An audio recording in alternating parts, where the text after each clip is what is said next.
లలితా సహస్రనామ స్తోత్రం గురించి ప్రసంగాన్ని ప్రారంభం చేసి ఉన్నాం.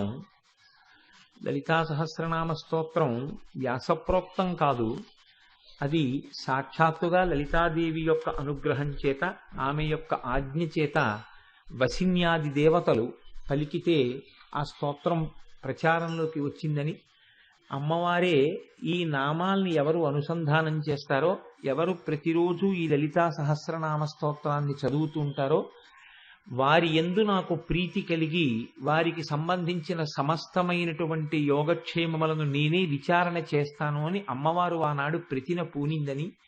కాబట్టి కలియుగంలో మనకి లలితా సహస్రనామం వంటి సహస్రనామ స్తోత్రం లభించడం కేవలం భగవంతుని యొక్క నిర్హేతుక కృపాకటాక్ష వీక్షణము తప్ప అన్యము కాదని, ఇది తల్లి యొక్క పూర్ణానుగ్రహముగా మనకి అందినటువంటి స్తోత్రరాజమని మీకు విజ్ఞాపన చేసి ఉన్నాను. మీరు ఒక విషయాన్ని ఆలోచించండి. నామము అంటే పేరు. లలితా సహస్రనామ స్తోత్రము అని ఒక మాట అంటున్నాం మనం బాహ్యంలో. అది రహస్యనామ స్తోత్రం అన్న విషయాన్ని కాసేపు పక్కన పెట్టండి. లలితా సహస్రనామ స్తోత్రము అని అవసరం అవుతుందా? ఆవిడ పేరు లలిత అయితే ఆవిడ్ని సహస్రము అంటే అనంతము అని పేరు. అసలు సంస్కృతంలో అర్థం అనంతము అని. అనంతము అంటే లెక్క పెట్టలేనన్ని. సహస్రశీర్షవదన సహస్రాక్షి సహస్రపాత్ అంటే ఖచ్చితంగా లెక్క పెట్టడానికి 1000 తలకాయలు ఉన్నది అని కాదు దాని అర్థం. అనంతమైన తలలు కలిగినది అని. అనంతమైన నామములు ఎందుకు ఉండాలి? మీరు ఒక్కసారి కొంచెం దాని గురించి విచారణ చేసే ప్రయత్నం చేయండి.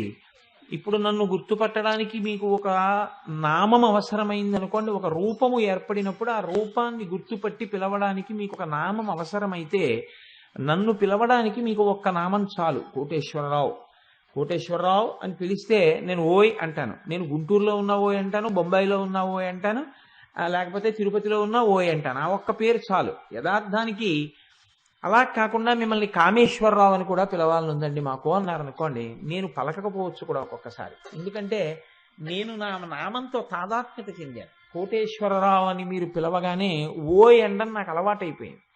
ఇప్పుడు మీరు నన్ను అకస్మాత్తుగా ఎప్పుడో కామేశ్వరరావు అని పిలిచారనుకోండి, నేను మీకు ఓయ్ అనకపోవచ్చు. నన్ను గుంటూరులో గోవిందరావు అని, కలకత్తాలో కాళికేశ్వరరావు అని, వెంకటాచలంలో వెళ్ళేటప్పటికి వెంకటేశ్వరరావు అని, శ్రీశైలం వెడితే పరమేశ్వరరావు అని ఇలా నన్ను పిలిచారనుకోండి, అసలు నా పేరేదో నేను మర్చిపోవచ్చు. అసలు నేను దేనికి పలకాలో మర్చిపోవచ్చు. భగవంతుడు లేదా భగవతి లేదా పరబ్రహ్మము ఒక సాకారమును దాల్చింది. అది దేవతల అదృష్టం. దేవతల వలన మనం పొందిన అదృష్టం. ఇప్పుడు ఆవిడ్ని లలిత అని పిలిచారు, సరిపోయింది. 1000 నామాలు ఎందుకండి? ఆ 1000 నామాలు ఉండడం వల్ల కదా ఇప్పుడు ఈ లలితా సహస్రనామ స్తోత్రం, ఉపన్యాసం, ఇంత అల్లరి ఇవన్నీ అవసరమయ్యాయి. లలిత అని వదిలేశారనుకోండి, ఆ ఒక్క మాటకి ఏమో అర్థం ఏమైనా చెప్పుకుని ఉండేవాళ్ళమేమో, ఏమైనా అర్థమై ఉండేదేమో మనకి. ఇప్పుడు అర్థమైపోయిందని కాదు 1000 నామాలకి అర్థం చెప్తున్నాం అంటే అదో ప్రయత్నం అంతే. మరి లలిత అని ఒక్క పేరు లేకుండా 1000 పేర్లతో అసలు పిలవవలసిన అవసరం ఏమిటి? ఒకవేళ వెళ్ళి పేరు పెట్టి అదే పనిగా మీరు పిలిచారనుకోండి ఒకరిని, మీకేమైనా అర్థమైపోతుందా ఆయన గురించి? మీకు ఒక ఉదాహరణకి, ఈవిడెవరో మీకు తెలియదు అనుకోండి. ఆవిడ చాలా జగద్విఖ్యాతి కాంచిన వ్యక్తి కాబట్టి అందరికీ తెలిసి ఉండొచ్చు, కానీ తెలియరేమో అని నేను అనుకుంటున్నాను. ఒకవేళ ఈవిడ్ని నేను వేదిక మీదకి తీసుకొచ్చి ఈవిడ హైమవతి గారండి నేను పరిచయం చేశాను అనుకోండి, ఇప్పుడు మీరు ఆవిడ దగ్గరికి వెళ్ళి హైమవతి హైమవతి హైమవతి హైమవతి అని అంటూ ఉన్నారనుకోండి, ఆవిడ గురించి మీకేమైనా తెలుస్తుందా? మీ గురించి ఆవిడకేమైనా తెలుస్తుందా? కొంచెం మీరు విచారణ చేసే ప్రయత్నం చేయండి. ఏమైనా తెలుస్తుందా? అలా ఓ 1000 మార్లు హైమవతి హైమవతి హైమవతి హైమవతి అంటే ఆవిడ గురించి మీకు తెలుస్తుందా? మీ గురించి ఆవిడికి తెలుస్తుందా? ఏమీ తెలియదు. లేకపోతే ఆ హైమవతి గారికే మీరు కొన్ని పేర్లు చెప్పారనుకోండి, చెప్తే ఆవిడ గురించి ఏమైనా తెలుస్తుందా? అంటే ఇది లౌకికంగా పేర్లు పెట్టి పిలవడం కాదు స్తోత్రము. ఇది మీరు బాగా అర్థం చేసుకోవలసిన అవసరం ఉంటుంది. నామములు గౌణములు. లలితా సహస్రనామ స్తోత్రం చదవడం అంటే, లలితా సహస్రనామ స్తోత్రం కొన్నాళ్ళకి నోటికొచ్చేసి అప్పజెప్పేయడము కాదు. లలితా సహస్రనామం చదివేటప్పుడు ఒక్కొక్క నామం చెప్తున్నప్పుడు ఒక్కొక్క గుణం ప్రకాశించినటువంటి కారణం చేత మీ మనస్సు హత్తుకుని నిలబడిపోవాలి.